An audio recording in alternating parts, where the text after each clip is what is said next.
Joe here on the Everything is Black and White podcast. I'm Andrew Musgrove, joined by our Newcastle United editor, Aaron Stokes. And coming up on next week's show, we look back on Newcastle United's 2-0 defeat to Bournemouth. Tired, down, and most certainly out. But will things improve after the international break? Just what is up with Newcastle United's away record? How do they live without Bruno and Guimaraes? Plus, I look forward to the January transfer window, asking the question of whether plans have changed. Please like, subscribe, and share the podcast among your Newcastle United supporting friends and family. Let's get on with the show. Aaron, we're back. This time last week, we were in Germany getting ready for Newcastle United versus Borussia Dortmund in the Champions League. It seems like a lifetime ago, and it's fair to say, ladies and gentlemen, I'll take you behind the curtain. Aaron is not feeling positive today. So the guys people have termed Mr. Negative, will try and steer the ship to happier times. Aaron, why are you feeling so down?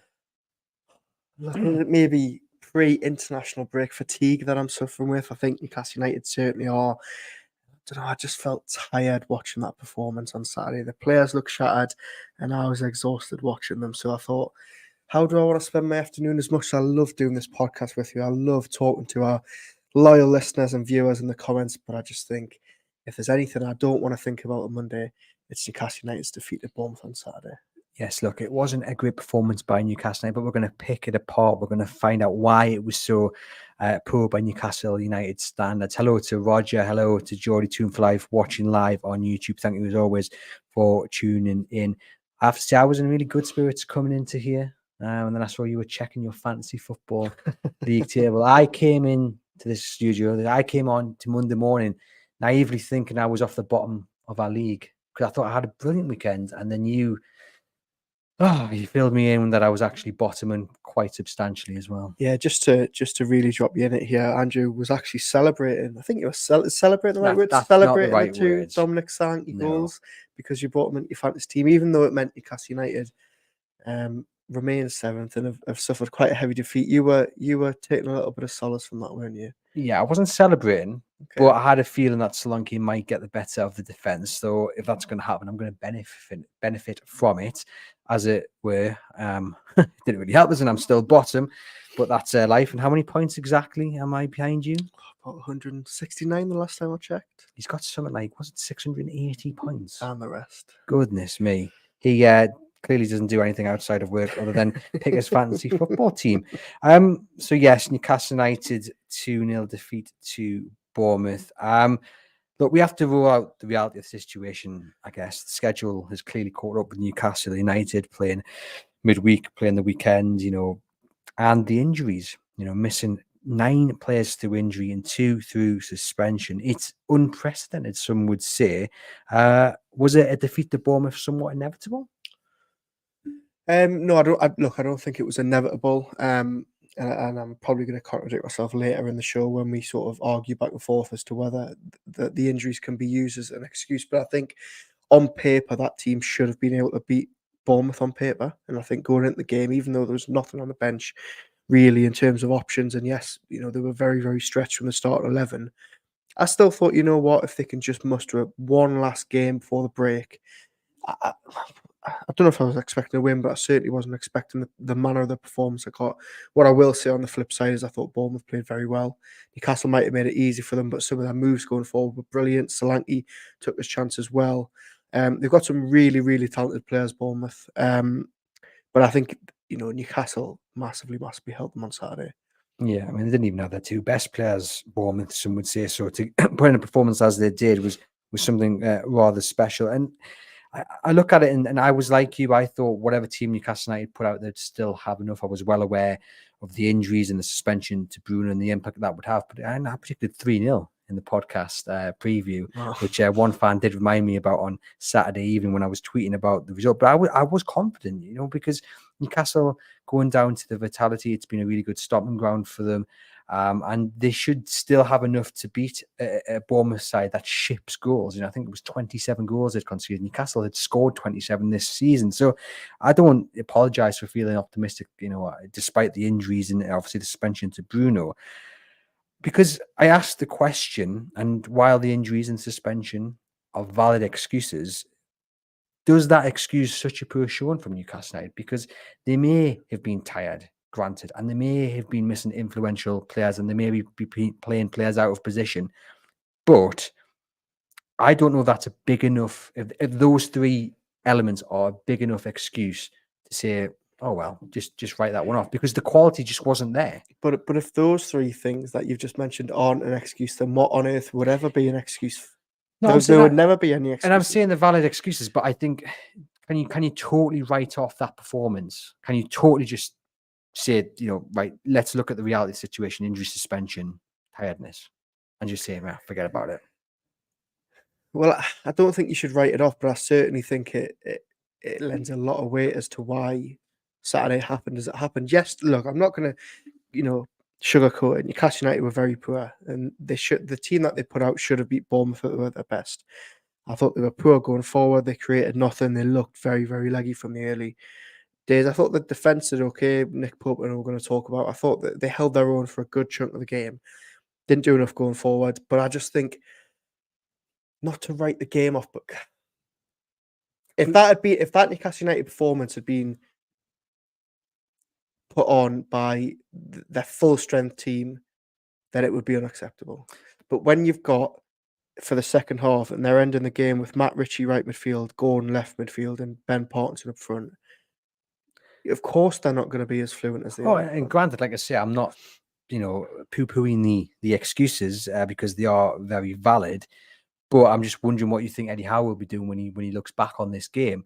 Will he be reflecting on, let's be honest, how poor the goals were to concede, especially the second goal? I mean, you've got to be defending that near post, and Newcastle United just don't. Okay, they're a bit unlucky with the first goal. Joe Willock tries to intercept, but still Newcastle are slow to react, and there's no way Bournemouth should have been allowed to get up that far really without any attempt of a tackle.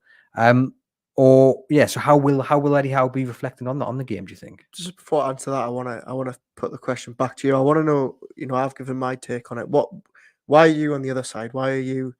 I'm not necessarily on the other side. I'm just playing devil's advocate in one way, just asking the question, because I think we, I think football fans can sometimes get lost in terms of the injuries, and previous managers would have ran with the injury excuse. We've got certain teams in the Premier League doing that right now, and I think it's actually, I'm going to use the word 8 minutes into the podcast, which I'm banned from using, but I'm going to use it. I think it's rather refreshing that Eddie Howe doesn't use it as an excuse. He says in his press conference after the game, "No excuses from us. It is, this is the performance. It wasn't very good." And I think that's a really good thing to have from a manager. My point of view, yes, look, it's an unprecedented list of injuries. I still think, though, you've got to criticise the quality that those who came in put out, because it wasn't at the standard by their own standards that they've set, that we've come to know of Newcastle. And again, you're going to say, yeah, but the injuries, but these players have got to come in and they've got to step up, and they didn't do that. Yes, they were tired. Yes, it was far from their first team, but I wouldn't want to write off Saturday's performance based on all of that. I think it's more than just the injuries, though. I think it's not just the injuries and the fact that they had an entire 11 missing. I think the fact that the schedule has been so ridiculous, and rightly so, because as Eddie Howe rightly says, and it's something that I'm very glad to hear him say, this is what Newcastle United want. But we can't just gloss over the fact that they've played so many games to a really high level in recent weeks. There's bound to be a drop off. They're not superhuman. We can't expect this team to fight on four fronts with the amount of injuries they've got and continue to put in, ridiculously full of energy performance. It just isn't going to happen. They're going to have a drop off, and surely it's better for it to happen away at Bournemouth than it is, say, well, I was just about to say away at Dortmund, but you could argue that they maybe did fall away at Dortmund. But do you know what I mean? For me, it just felt like, and I don't know if this was also a sentiment shared by the fans. For me, watching it, and I said this to you last week, and I said it on Twitter. I've never said this before, but I sort of wanted the international break to come. Newcastle played so many games; they look like they're on their, they're running on fumes. I just sort of wanted to get the game out the way and now have the international break. I'm actually looking forward to not watching them for 2 weeks. And I just think there was maybe a little bit of that in the performance, which I'm not excusing, and Eddie Howe won't be excusing, but I think there's reasons why, a lot of reasons why that performance happened on Saturday. It's really affected you. I've never seen like this. Well, I don't know.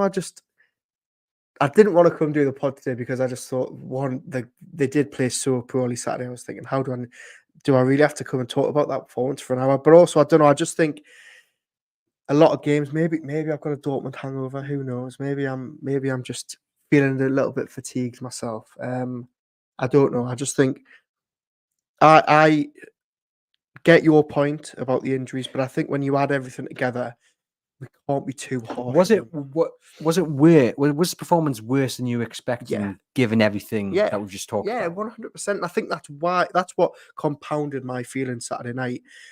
Yes, I was, sort of one of the international break to come. Yes, I thought, okay, they're really, really depleted, but I still thought they would give it a good go against the Bournemouth side, like as you mentioned, that have shipped so many goals. And I think the lack of any potency up front was what really, really struck with me. And yes, I know I've just talked about who was playing up front in the second half, but even in the first half, Gordon was the only one really trying to make inroads in that first half. Jolton, to put it frank, dropped an absolute stinker. Miggy obviously comes off, and Matt Ritchie, as we know, It probably is the seemed right like they were a midfielder. little bit defeated even before the first whistle. Yeah, I just wonder if all the talk around it, you will do your best from Eddie Howe's point of view not to let that talk sneak into the dressing room, but it can't be helped. You're going to be very aware that when you look around the dressing room, you think, well, he's running on 60, he's running on 40, and he's not even going to be playing. maybe, and I think also just what also really affected Newcastle was how well Bournemouth started. They flew out the traps full of energy, and I think actually it was probably the best time for Bournemouth to play Newcastle United because they came out and they said, you know what, they've just had a really tough game in Europe because a couple of days earlier we're going to make them feel it, and they did. And I think Nick Pope was called into action about 4 times in the first half an hour. Bournemouth really weren't letting up. Newcastle had to really weather that storm. They had a good period towards the end of the first half, but I think ultimately they were never really looking like they were going to get the win off Bournemouth. No, not at all. Sean says we have loads of injuries. The lads are trying their best. When we get our best players back, we will be back to full strength. It does make a big difference to our performance. It is no excuse, but we have missed our best players. And yes, before anybody writes in or clips this up and puts it on social media, look, I'm just playing devil's advocate. I'm just asking the question about how far those elements to the preparation to the game, can cover up what was a poor performance, and we are just analysing it within those 90 minutes of the game as well, and it is just a blip. And we said this a few weeks ago, Newcastle United will have these days, and it's important not to look at it other than in the context of the game and the preparation, because it is just a blip. It's been a very testing few weeks. I think it's going to be a test in a few weeks to come as well, because even though we're here celebrating the international break, which is something you and I thought we'd never do in a month of Sundays, things aren't necessarily going to get any better after this fortnight. No, I mean, you look at and Eddie Howe does. I know we've just said he doesn't make excuses, but he does keep hammering home the fact that these aren't short-term injuries. Matt Targett is going to be out until the new year. Dan Burn is going to be out until the new year. Jacob Murphy is going to be out until the new year. They've got no idea how long Sven Botman's going to be out for. Sandro Tonali, obviously, we don't need to talk about. There's still 5 or 6 players that will not be anywhere near coming back to this team after the international break. Miggy Almiron and Callum Wilson, obviously, adding to that list in the last couple of days, which is just another real hammer blow. You just say hammy blow. Hammy blow. I've got hammies on the brain, clearly. I would like to say that was on purpose, but it wasn't. So yeah, just a real blow for Newcastle, and as you say, it doesn't get any better. The one thing I will say is that they're probably going to have Alexander Isak back after the international break, which is good because it means we don't need to talk about whether they need a third choice striker. Oh, we're going to talk about it, don't we? No, we're going to talk about it. We don't. And then also Miggy's hamstring injury doesn't look too bad. Grade 1. Grade 1 injury in his hamstring should be okay. Wilson, I don't think will be out for too long. So it'll get better after the international break, which is what we need. I don't share your optimism. I mean, it'll get better in terms of the situation we're at now, but Newcastle United are still going to be very stretched. And obviously he's out working back. Wilson will hopefully be back. But I think what we've come to learn, we already knew, to reaffirm that you can't rely on those two to get through a full season. And I know you don't want to talk about it, but I actually think the question about a third striker has changed. And you always said to me, well, who are you going to persuade to come and play behind Callum Wilson and Alexander Isak? I don't think I'll ask that again. I don't think that's the case. I think you could quite easily bring in someone to play ahead of both of them, because they get injured that often. It's not about someone. Hang on. So you're saying that they're going to go out and sign somebody of the caliber that when all three of them are fit, they start over Isaac and Wilson? Potentially, why not? Oh, come on. Why not? Because if you look at the games they've missed, right, we know Callum Wilson can only go a certain amount of period of time playing. And I think if they went to him and said, look, we're going to sign whoever and he's going to come in and probably start. Well, whoever. I am going to name off the top of my head, but a quality striker who's banging in the goals somewhere across Europe. Okay, they go in, they sign him, they persuade him to come. And they say to Callum Wilson, you've still got a massive part to play. We're just going to manage you a little bit differently. You're going to be on the bench. And, I think he would tear that. And then, hang on. So that's Wilson. Fair enough. He's coming to the twilight years of his career. What does that do to Alexander Isak? I think you've just broke the club record for a little over a year ago. And you're going to say, actually, Alex, we can't trust you. You've had one thigh injury and maybe a little bit of a groin problem this season. How many games has he missed? I bet it's I haven't got the number in front of us, and someone maybe will, put a custard pie on my face. But I reckon it's quite a few games. He's missed quite a few months. Are you saying to me, right, after this injury, after you've recovered from this injury, then you're confident that he's going to get through the next 2 seasons, playing the majority of games? Come on, you can't say that about anybody, though. Are you confident that any of those players are going to get through the next 2 seasons? But what I'm saying is, you can look at someone like, I don't know, say Harry Kane, or you can look at someone. Loads of ankle problems at Tottenham. Kane. I will. Okay, if I had a list in front of us, there were certain players you can guarantee will play the majority of games. For me, Alexander Isak and Callum Wilson are not on that list. And when Newcastle United want to go, you need to go out and try and find a striker who will play the majority of games. That you're not worried every time they go for a sprint. You're not worried every time they go down. That it's not just going to be coming off now. You want to find a striker who can play the majority of games. And I'm sorry, that might sound harsh and people won't agree with this. You clearly disagree with me, Aaron. But I think we are at a stage where potentially Newcastle United need to go out and find a striker who can start ahead of both of them.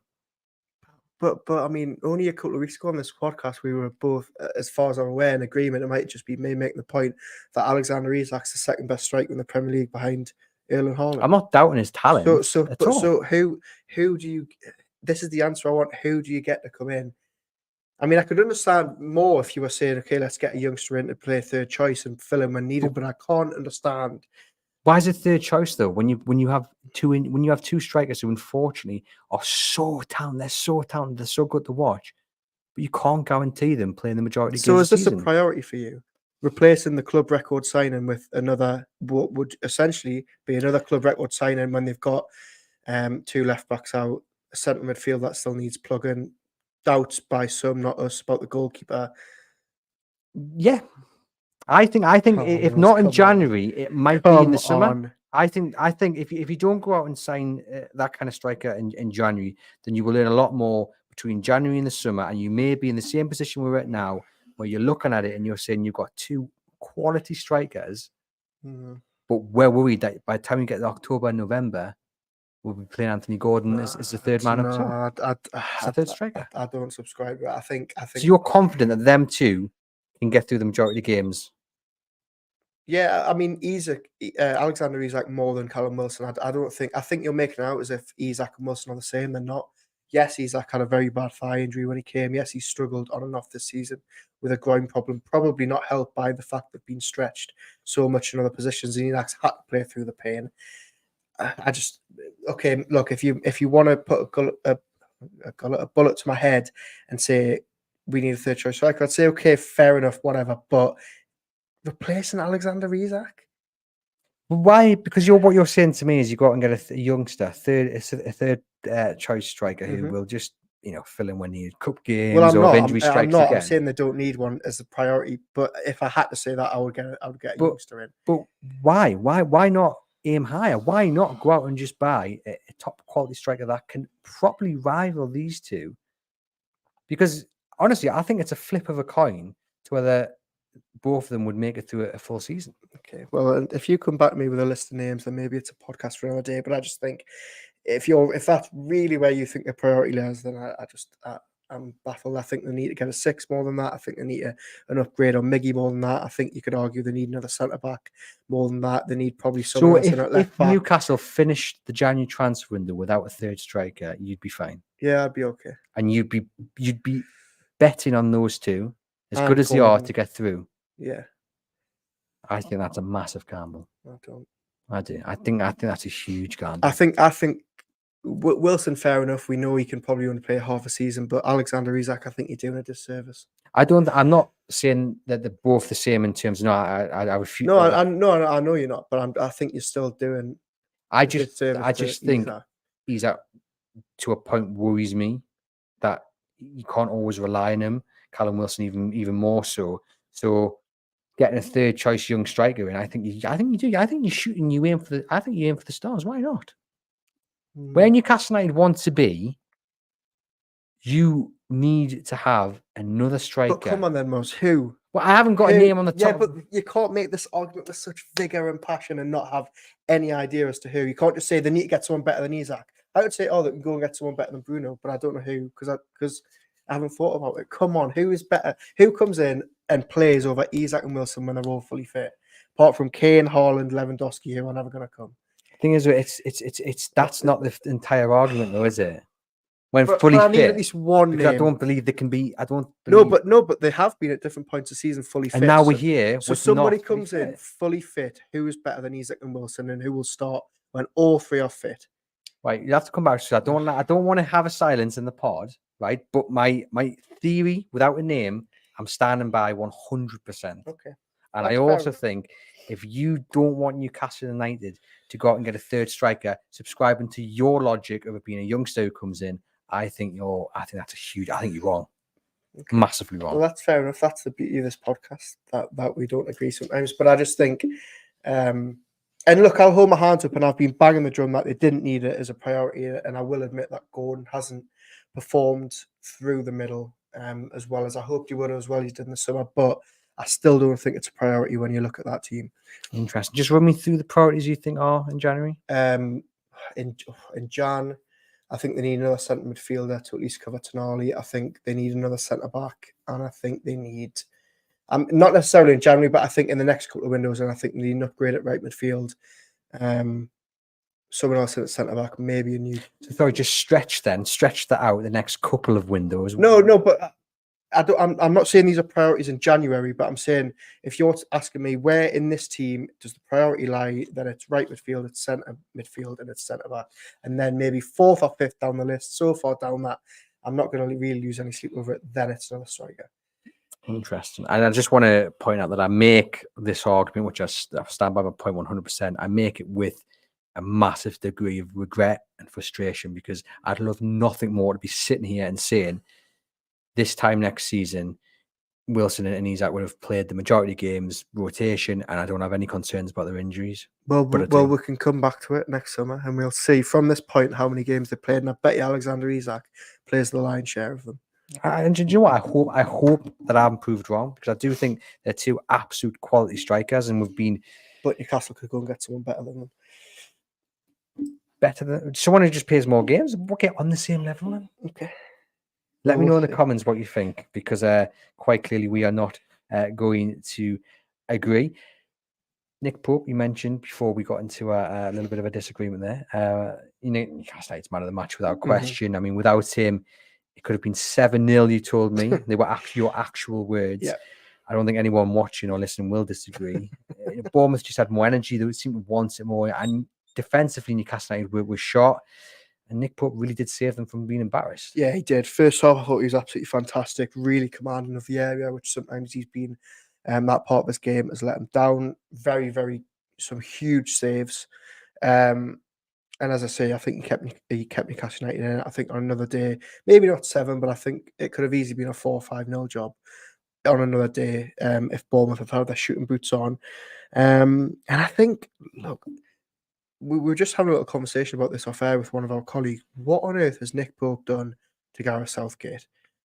I mean, he's gone from being second choice goalkeeper behind Jordan Pickford. Some would have argued that was a bad decision anyway, to now not even being able to get in the 3 above Ramsdale, and who isn't playing, by the way, and Sam Johnston, and he's now playing Champions League football. I don't understand it. I don't understand whether there's been a fallout or something, or whether it's, I know some people have said it's his delivery and his kicking skills, but I can't wrap my head around it. But you've got the best Premier League shot stopper. Yeah. There is not a better Premier League shot stopper than Nick Pope.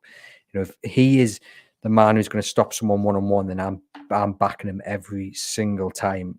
And it is utterly bizarre. He deserves to be in the England setup. But again, the same with Anthony Gordon. You know, we've seen today Cole Palmer called up and Rico Lewis, and you are left scratching your head thinking, well, why is Anthony Gordon not getting the call up? But if you're Eddie Howe, you don't care. You're pleased that your men who are fit, they might be tired, but they're fit.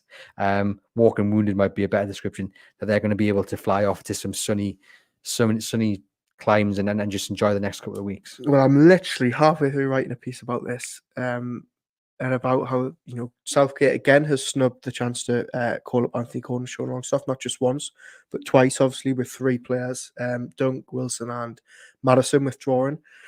But actually, for once, I'm really not going to moan about it. Leave Gordon at home, leave Longstaff at home, leave Byrne and Lascelles at home, leave Pope at home. I don't really care.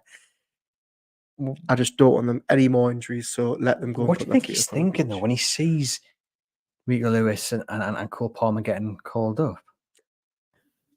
I mean, look, I think if you asked the entire Newcastle United fan base and the neutrals, should look Sean Longstaff get in the team, I think you'd probably be split. But Gordon is surely the one that is more universally thought of as, you know, ready to step in the England team, especially when you think of what he did in the summer for the under-21s. Now, don't get me wrong, I think Cole Palmer's a fantastic player. Really, really good player. I've been really impressed with him since he stepped up at Chelsea.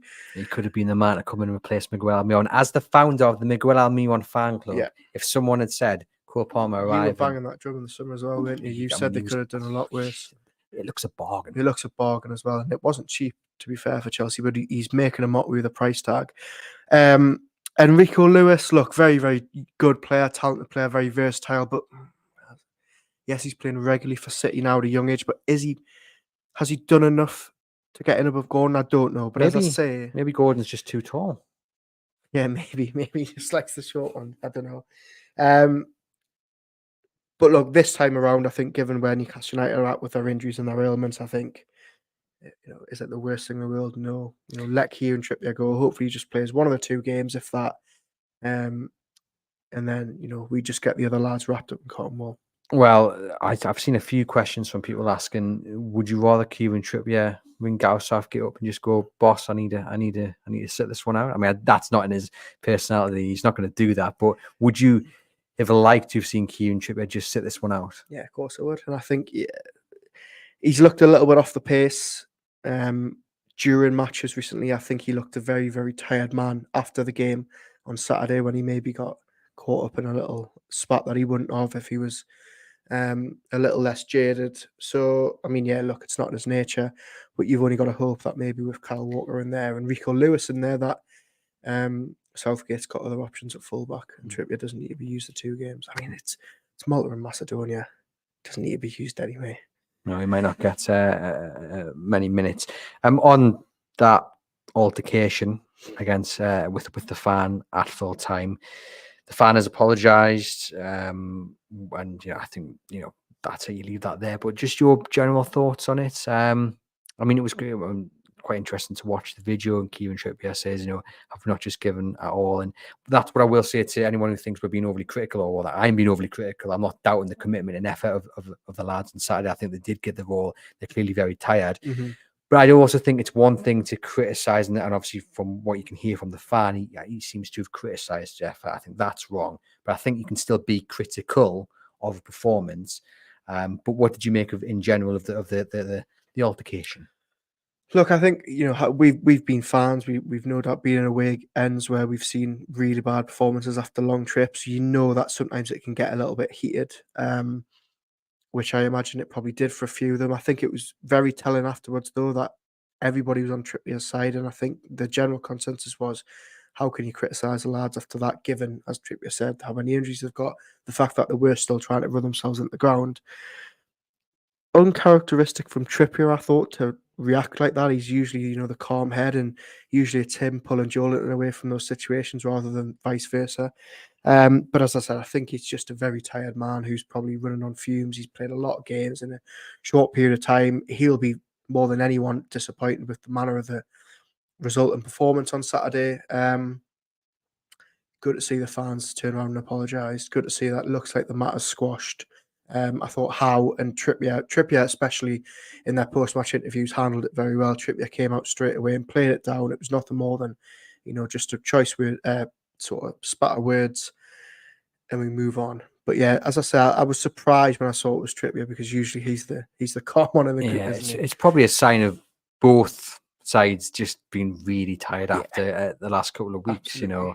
I think that fan had been to Dortmund as well and then gone to Bournemouth. And I mean, I think first of all we've got to applaud all the fans who have made the trip over to Germany and then to Bournemouth. I mean, that is tremendous. Anyone that makes the trip to Bournemouth alone deserves praise, because it's a long way to go. And I just think the performance was a tired one, and then that reaction afterwards, it's just a mix of emotions, and it's probably, as we say, just firmed up by the fact everyone is absolutely shattered. And also, I agree with everything you said there, but also fans, and especially fans who are going away, aren't really used to seeing Newcastle lose anymore to those type of teams. The stat is that they haven't lost to a team that started the day in the bottom 12th or below since March 2022.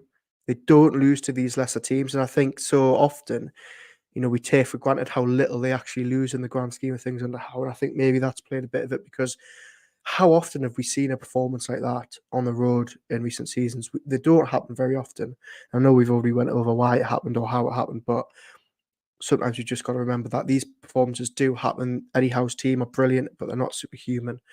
And I think it was just a combination of a lot of tired bodies inside that stadium. Mm-hmm. And there's been a lot said about away ends and home ends and ticketing and what have you. And I do feel over the last couple of weeks there's been a little bit of sniping amongst the fan base, and I don't like to see it, because I feel, whether you go away, you go home, or you just watch it on telly or you listen to it via the radio, I think, you just want to support your club, and I think people should just be allowed to get on with supporting the club. I understand the frustrations with the change in ticketing and what have you, and we're going to look into this week, aren't we, and just try and get our heads around it. But I just think it has to stop.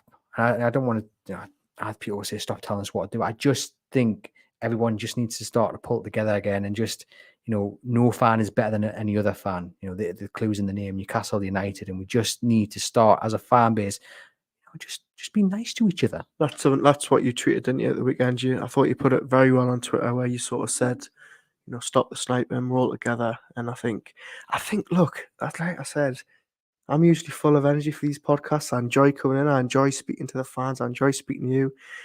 And this week, I don't know, I was just ready for a nice little rest, and it won't come because I'm working over the international break. But I think maybe it's just been a very hectic couple of weeks for everyone, and we need to just take a step back. Well, my tweet was on the back of one fan's tweet who I know goes home and away to all the games, and he just tweeted out after the Bournemouth game to all the entitled Newcastle fans moaning about everything and everything. Pack it in, enjoy yourselves. You're not better than him, the tourist, the corporate lad, the part-timer, the Welshman, the Cockney, the fair weather fan, the foreigner. Live and let live, and be happy. And I thought he summed it up absolutely perfectly, because at the end of the day, we just want to see Newcastle United doing well. And that's the bottom line of it. We all should just support each other and support the club. We all want the same end goal, don't we? Absolutely. And when they beat Chelsea in 2 weeks' time after the break, all will be forgotten anyway. Yes, because exactly, they will get all 3 points. Now, the goals I've mentioned, Dominic Solanke obviously getting the double. Joe Willock unfortunately putting the ball into the path, and Solanke capitalising, poor defending from Newcastle for the second goal. Siniesta free to head down, Solanke fired home. I mean, Longstaff had just come back on the pitch after receiving some treatment for what looked like a nasty little ankle tweak, but still, I mean, you'd want to be stopping that corner, wouldn't you? Yeah, I thought the corner was manageable and dealable, and I think they could have done better with it. I think Bournemouth needed a lot of luck, obviously, for that first goal. It was a very well worked move, but as you say, the touch off Willock, gives Solanke a clean 3-1 goal. 2 avoidable goals on another day. And fair play to Solanke, he absolutely punished them when he got the chance. He's looking like finally looking like he's paying that price tag that Eddie Howe paid for. Well, I was just about to say, completely forgot that Eddie Howe was the man who paid 19 million. It's a a lot of money I for him remember back in the thinking, day. though, I remember thinking at the time, like, it's a lot of money for him, but I remember thinking, but Newcastle United should be looking to match that ambition, not necessarily the player, but the ambition that Bournemouth was showing at that time. Obviously, They then, were spending a lot of money yeah, it weren't didn't they, go on to sort plan. of Liverpool and Chelsea players like Solanke. Like I remember Jordan Ibe, remember him? Was he Where's he 30 now? million? I don't know where he is now, but he was a lot of money at the time. I remember Solanke, and Solanke took so long to get going at Bournemouth as well. It looked like it was going to be a real waste of money, but I think he's now equalled his best target for a season in Bournemouth colours. Starting to look like a really, really decent player. I should have captained him. You should have, yeah. You'd still be bottom. Do you know why I'm bottom? Because everyone captained Haaland. Oh, okay, And I don't yeah. do that. I have him in my Neither do I. team, but I didn't captain him. I don't captain him either. All right, send the title really. You could see I think you could see the frustration rising from the players as the game went on, and there was a moment, Jamal Lascelles, we talk about him every week on this podcast, and I think he had a decent performance again. On Saturday, I think he was looking quite tired, but he made a crucial block to stop Solanke. It was a really important block. And then you've got him turning around to Cher and berating him, saying, "What are you doing?" I thought he just showed again why he remains so important to Eddie Howe's side. He showed that captain and that leadership. And there was a moment when Cher went forward and he lost the ball and he turned around and he began to run. And then he looked like he was going waist high through concrete, and he he knew he wasn't getting back. And it was that moment I thought, yep, they're absolutely screwed here, because you could just see the running empty. But in terms of Lascelles, I thought it was a decent performance on a day of not so good performances. Yeah, I think he was one of the standouts, along with the likes of Miley, who I thought held his own. Pope was spoken about.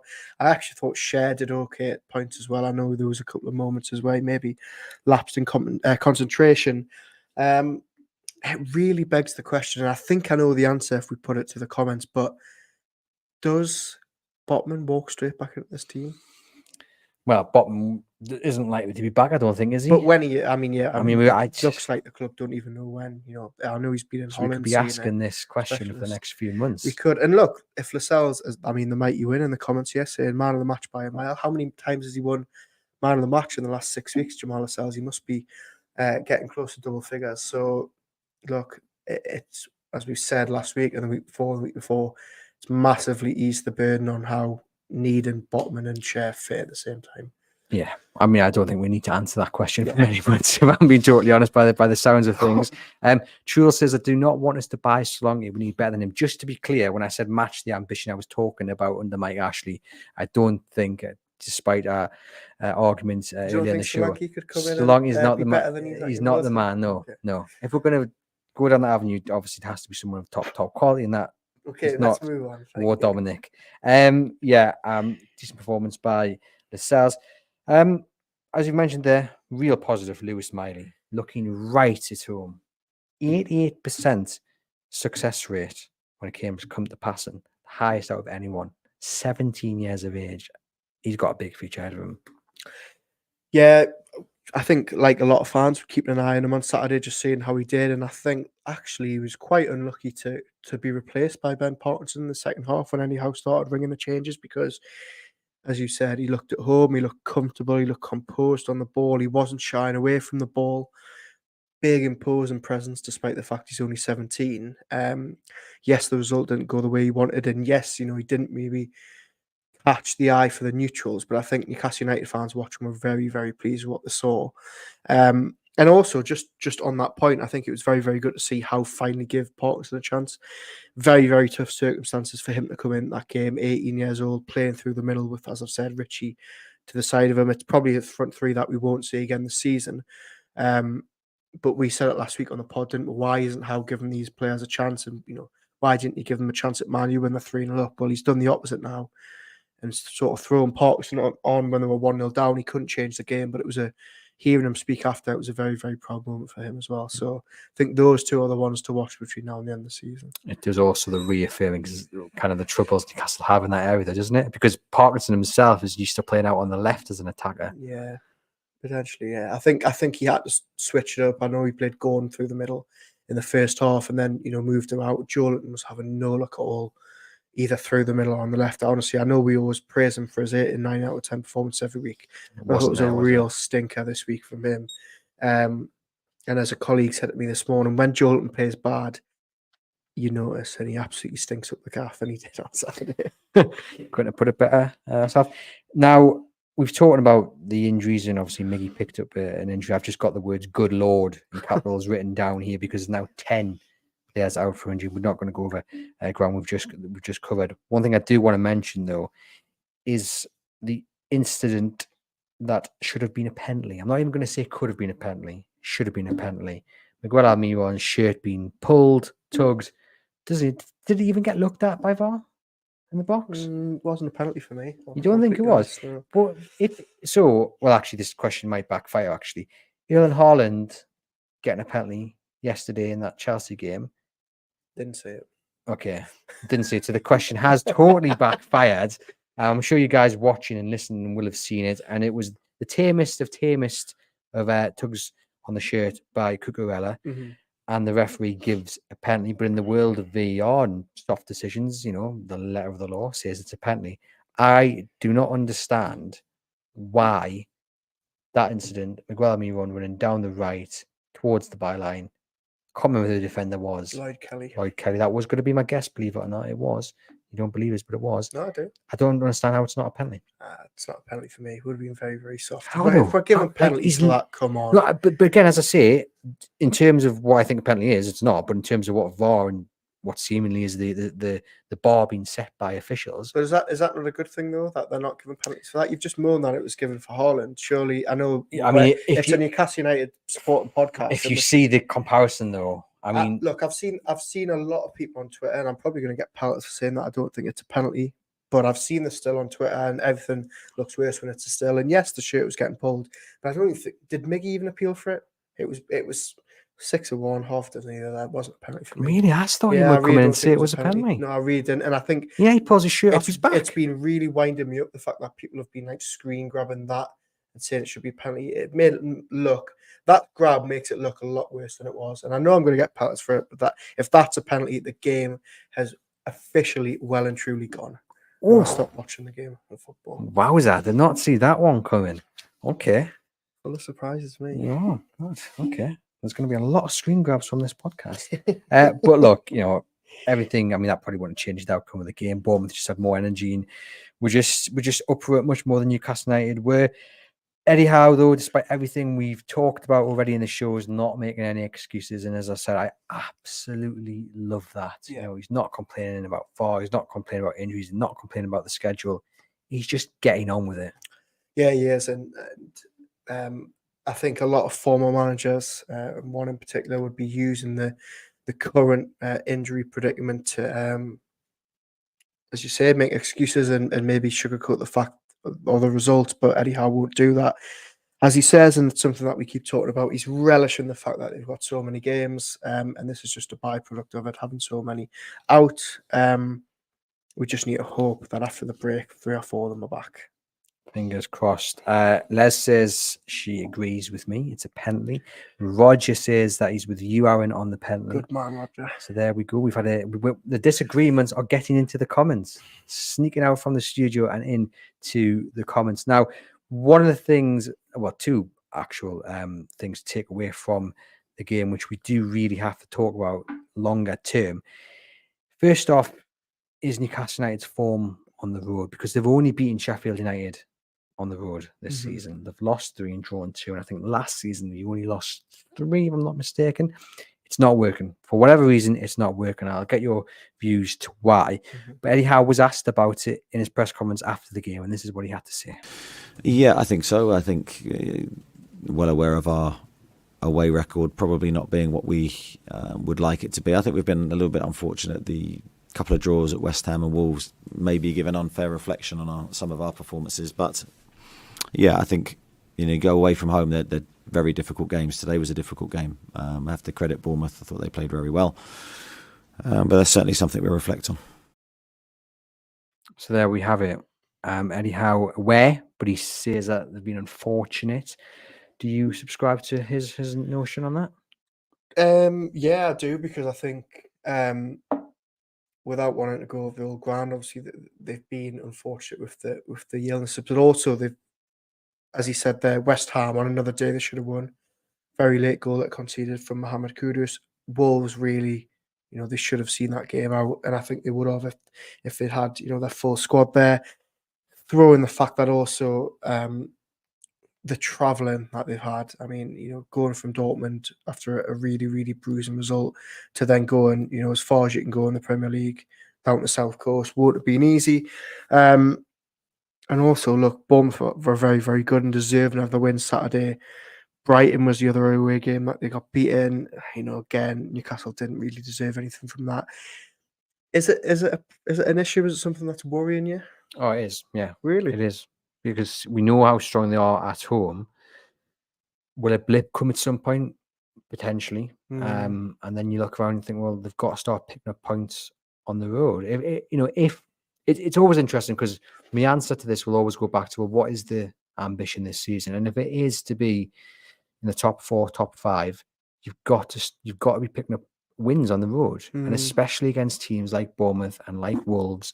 And I know, as we say, all the elements are playing into these games, and injuries and whatever, but something has to give at some point, and you have to start picking up wins. It's as simple as that. And yes, they've been unlucky, but at the same time, I mean, should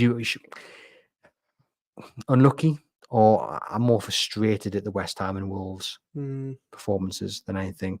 I think when you go ahead and then you don't win from those positions, I think that's a frustration. I'm not a fan of using the word unlucky or unfortunate. Yeah, it does concern me. Yeah, I think just to play devil's advocate, throwing that Man United win on the road, throwing the draw at the San Siro, and it maybe looks a little bit better than it does, than maybe it does in the league. Everton away next, Chelsea away before Christmas, Luton away just before Christmas. 3 tough games on the road to come. Yeah, exactly. And I mean, I think on paper, if Newcastle get the players back and get into form, you would say, yeah, they can win them. But actually, you go like Luton, that's not going to be an easy game. And I'm usually quite confident, but I'm not confident about them picking up too many wins on the road. I'm not. Yeah, look, Everton have really started to pick up form. Chelsea away, is it going to be, one step too far in the Carabao? Maybe. It looks a much tougher test than it did when the draw was made. It does, yeah. And also,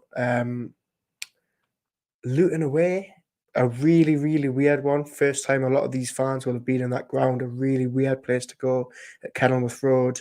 So, yeah, it doesn't get any easier. I don't think I'm as frustrated as you. Are you not concerned? Look, they're picking up so many good results at home, though. Does it balance it out? I know what you mean. They've got to be winning on the road. Ask me again at Christmas, and I'll let you know.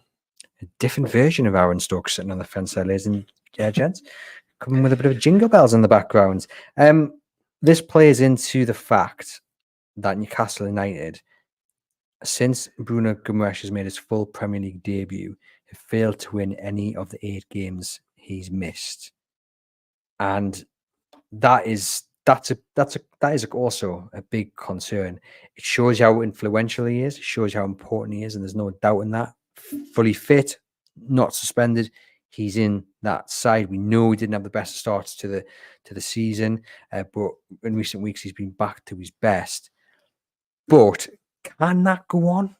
I mean, we don't expect him to miss too many more games, but again, the odds suggest he will pick up another suspension. He might pick up an injury, what have you. It's likely to happen. It does happen. And when that does happen, Newcastle United need to make sure that they're not, for want of a better phrase, living in his shadow. If I'm completely honest, it's a stat that surprised me and sort of crept up on me at the weekend. Didn't realise that they'd gone 7 games. I might have heard the stat a couple of whiles ago, but we don't really see Bruno missing too often. Is it concerning a little bit? Given the length of time between the games he's missed, I don't know whether it's top of my concern list at the minute. I think it's definitely worrying, and I think couple that with the fact that obviously Tonali's going to be missing. They don't really have a settled midfield at the moment. Maybe. Interesting. Shows you how important he is, doesn't Oh it? yeah, huge, massively. And I think the doubters that were there at the start of the season, rightly or wrongly, name and no names, I think they've been silenced. And I think the last month or two he's been very, very good. Didn't think he had a very good game in midweek, but I think overall this season he's really, really picked up and been closer to the level that he was at times last season. I agree 100%. In the comments, got the mighty win saying it was a cast iron penalty. Forget the fact that it's on us. It's as blatant as they come. Truel says it looked like the defender wanted to undress Miggy with the amount of shirt that he had in his hand. So I think I've won that. I think many people are agreeing with me. Is there any, penalty. is there any more comments if you scroll scroll down. down? No, looks Moved like on to everyone's some moved more. on. Truel saying, I fear the Chelsea match if we don't get 2 or 3 players back. Roger agrees. And Les says, at least after the break, the players we do have should be rested and raring to go. Roger says Bruno is a concern in that he's our one player. Yeah, and F-Man says we need to find a way to win without Bruno. What do we do if a club comes in from the summer and pays the release clause? Well, by your logic, we just go out and sign someone at that level, if not more, because this is Newcastle United and that's what they need to be doing. So who do they go and get? Jude Bellingham, by your standards? I don't know. I'm sure that the transfer team have plenty of names on the list and they've done their extensive scouting. I think you are being petulant. If I'm being honest. I think it's flippant. Is that the right word? Hey, it just shows you the confidence I have in Dan Ashworth and the rest of them up there to get it right. Yeah, likewise.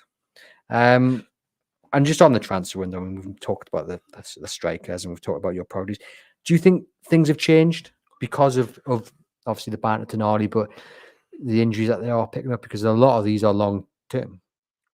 Look, Tonali's the big one, isn't it? I think, people like yourself, and I know a lot of Newcastle United fans were thinking at the start of the season, well, they should have gone and got a 6. They didn't. Bruno's been playing there, Longstaff's filled in there a little bit. I think they need a centre midfielder, whether they go out and try and find someone on loan in January, or whether they just, think, let's just go and sign someone permanently who's going to play alongside Tonali when he comes back. In terms of the injuries, very, very interesting with Lewis Hall, isn't it? Because Dan Burn and Matt Targett both out until the new year. Lewis Hall keeps looking like he's getting chances and then keeps getting pulled off at half time. Really, really good against Manchester United, but then he just can't seem to find the rhythm. Howe's been toying with the idea of Livramento there or Trippier there. You don't really know, first game after the international break, who's actually going to be playing there, which is a bit concerning. Do they maybe need to go and get another left back? I don't know. Centre back, I think, as much as we've been praising Lascelles, I wouldn't mind maybe one more there. And something that I've been banging the drum for since last summer, not this summer, gone last summer, another right midfielder. So there's a couple of priorities there. Mark says we should have got that extra striker at the end of the window, like we discussed before. We have been incredibly unlucky, but Eddie is the man, and with Dan Ashworth, he'll have something cooking. It sounds like, then, from what you're saying, actually your priorities haven't shifted at all, because they're the positions that we discussed at the end of the transfer window, where we thought have Newcastle left themselves a little bit short. Yeah, I wouldn't say the injuries, even though some of them are long term. I think if you can get a couple of those players back in January, I don't actually think this squad needs a lot doing to it. I think they just need a little bit more luck to fall in terms of injuries. Yeah, and their luck has been out at the moment. And you just look at the league table. Aston Villa going absolutely great guns, and then it's very tight at the top, isn't it? Mm-hmm. Do you look at it and think the points Newcastle have dropped and what might have been? Oh, absolutely. I think Liverpool is one. You look at it and think that win would have been such a huge boost at such a early point of the season. Wolves, so they should be kicking themselves. West Ham, they should be kicking themselves. Look, I think Brighton and last night, you can't really feel too bad about. They were beaten by the better teams on the day. I think there's 4 or 5 games so far this season where you think, okay, they really should have picked up more points. Kind of phrase says we were missing the spine of the team against Bournemouth. Botman, Bruno, Isak, Wilson, always going to be difficult. No replacement for tired legs. To me, a formation change was all Eddie Howe could do to mitigate. And Eddie Howe, what will we be doing over the next couple of weeks, do you think? I mean, do you think he'll be allowing his players some time off and then then getting them back in ahead of the return to the Premier League. Yeah, I think they'll be having a well-earned break. Quite a lot of them probably jetting off to all four corners of the globe. I know obviously a couple of players, Bruno, Joelinton, Trippier, Livramento, all on national duty. You know, Miggy's obviously withdrawn along with Wilson, but I think a lot of them who have stayed at home will be given a rest, and then they'll be back in next week to focus on Chelsea.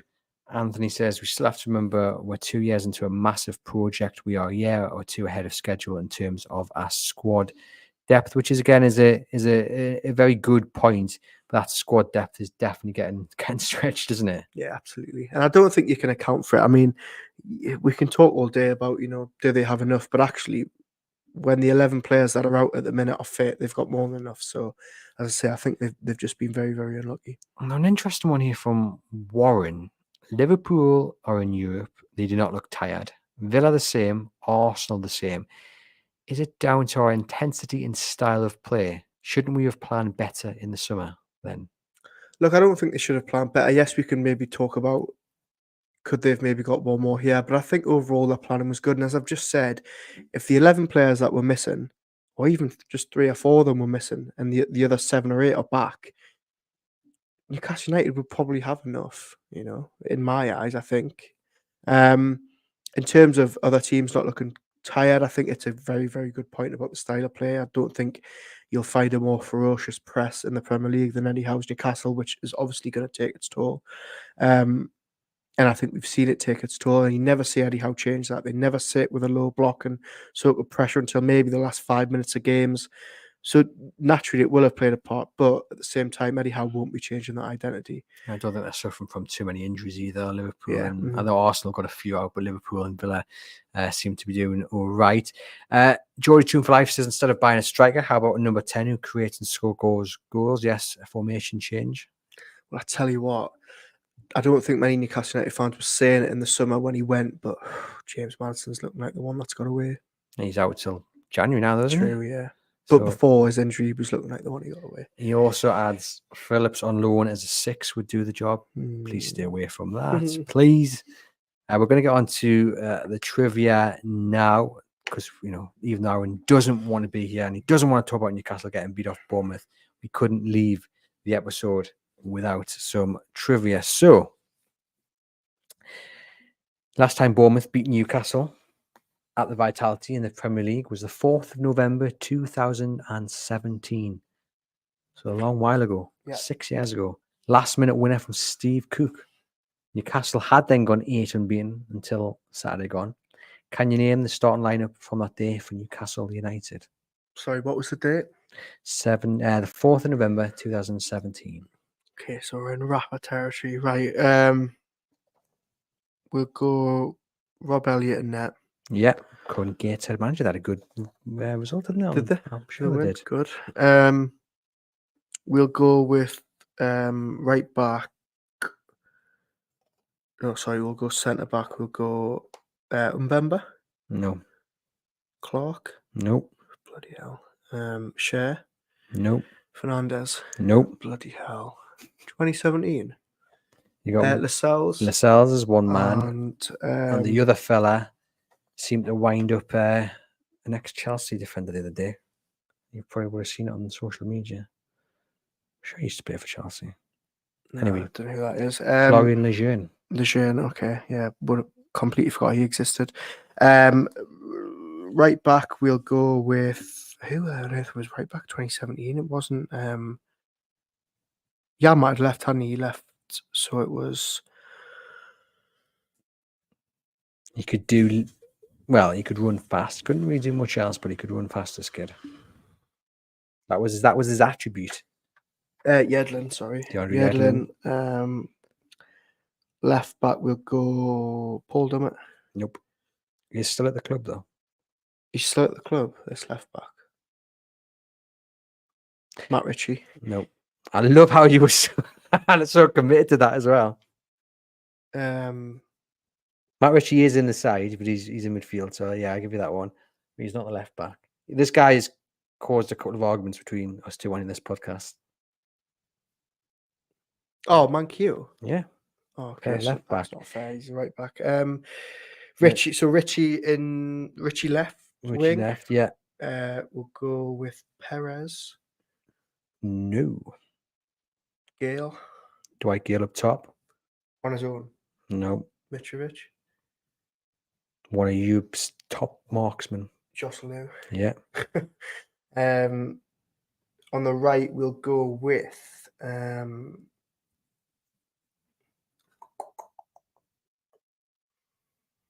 don't know, and then we'll go Shelby Hayden in the middle. Shelvin Hayden, yeah, the midfield partnership. And the man on the right no longer, unfortunately, with us.